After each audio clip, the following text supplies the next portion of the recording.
Hey everyone, today we're making sake from scratch. I'll be going over the step-by-step process of creating this concoction, including a few mistakes along the way, before ultimately ending up with more than I can drink. All right, let's get started. Okay, so hey, welcome to day one of sake making. The first step is pretty simple. We're just gonna mix some of the lactic acid with the potassium chloride and the yeast nutrient, mix it in water and then leave it overnight. And then tomorrow for day two, we'll start mixing it in with some rice. And welcome to day two. So today we're going to rinse our rice. We're going to let it soak in the water for about an hour.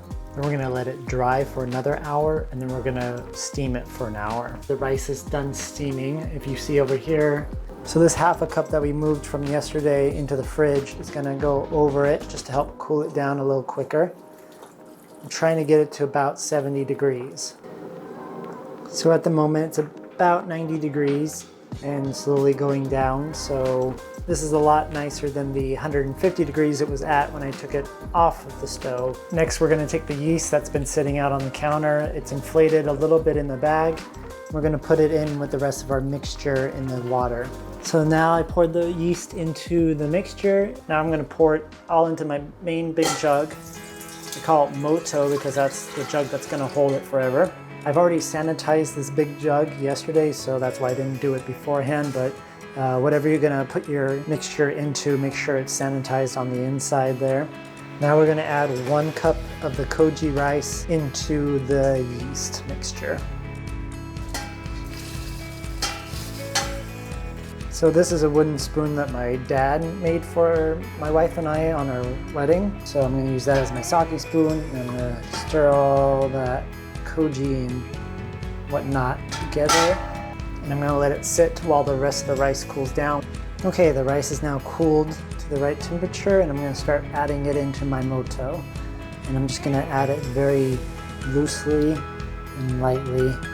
So now lastly, I'm gonna give it a good little stir. Make sure all the rice is as evenly covered as possible. And then they said don't put a cover on top, so I'm just gonna add saran wrap. And then we're gonna leave it for 3 days, and every 12 hours I have to come back and stir it again. Now that the saran wrap is covering the top, they recommend to have a refrigerator that's anywhere between 65 and 75 degrees. And if you look on my temperature gauge over here, you can see that right now my fridge is at 69.8. So I'm just gonna open it up and stick it in there. That's what she said. Okay, and I'll see it again in 12 hours. Okay, so hey, welcome to day 8. I'm gonna show you how the rice and the koji have been interacting, and the inside smells like banana. It's turned on to a whole different consistency than normal. At first I thought I was gonna have to add more water to the bucket, but it ended up being, as the days went on, it got more and more liquidy. So that's interesting. We're gonna do 1.5 cups of koji with 1.5 cups of water and just add it into our moto. Okay, so that's the all the stuff mixed in together for tonight. I'm gonna close it up. I've also done something over here where I've reduced my temperature down to 60 degrees. And that's it for day 8. I mean, that's really it's pretty easy. So see you on day 9. So welcome to day 20. And you're probably like, hey, what happened to day 9? Well, let me tell you. Adding rice and water and koji to a bucket wasn't quite that interesting for like the next, I don't know, 4 or 5 days. I've turned everything down to about 40 degrees into the cooler. And this is a 3.5 gallon jug. I don't know if I mentioned that to begin with. They always asked for a 5 gallon, but my cooler doesn't fit a 5 gallon. So I had to measure it out, and this is the tallest 3.5 gallon that I could get. So here's the inside. And as you can see, it's pretty filled up almost to the top. And it's just fermenting and getting crazy inside.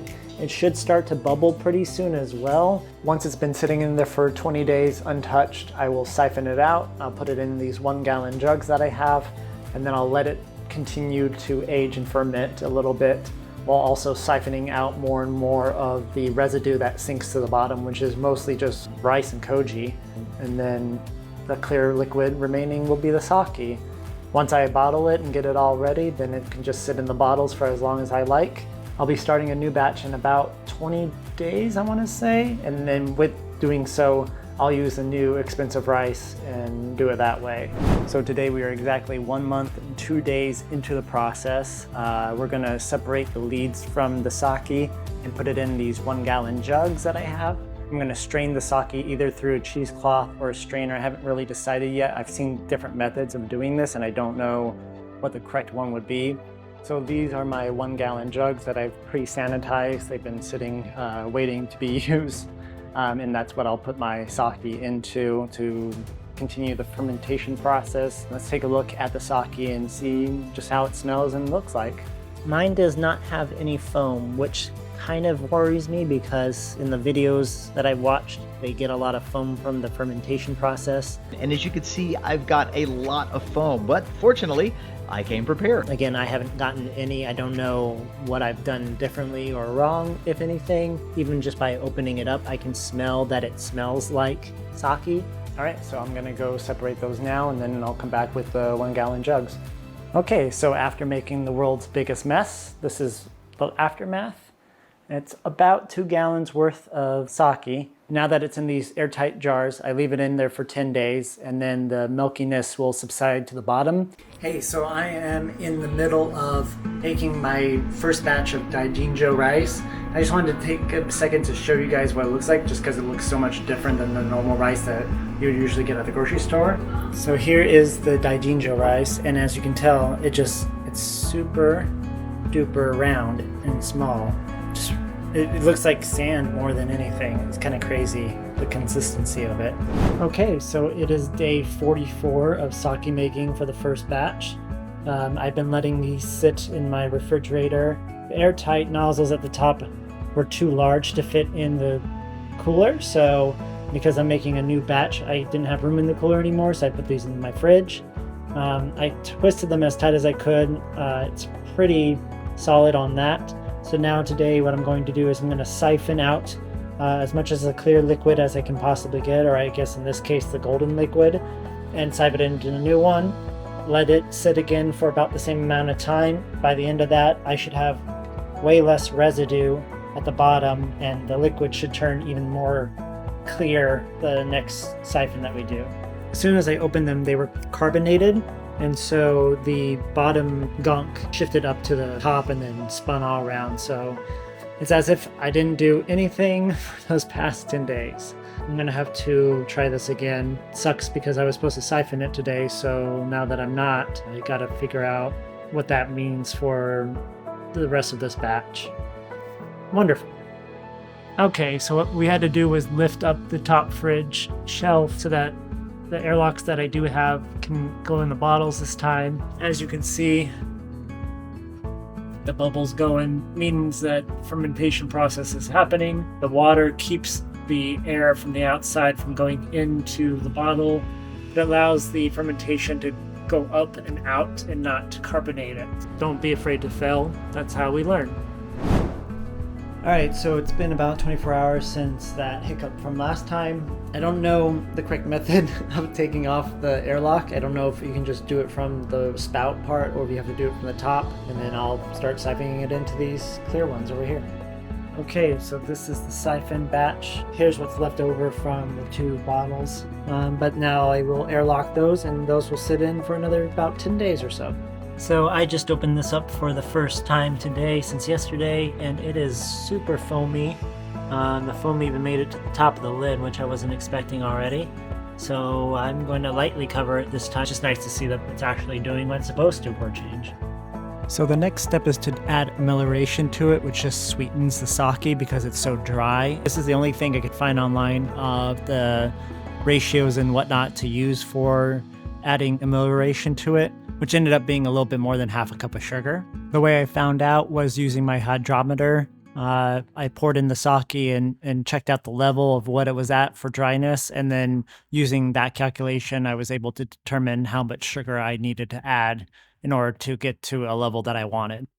So here is my 1 gallon worth of sake. I'm going to then heat this up to about 140 degrees to pasteurize it, as well as add in about a little over half a cup of sugar.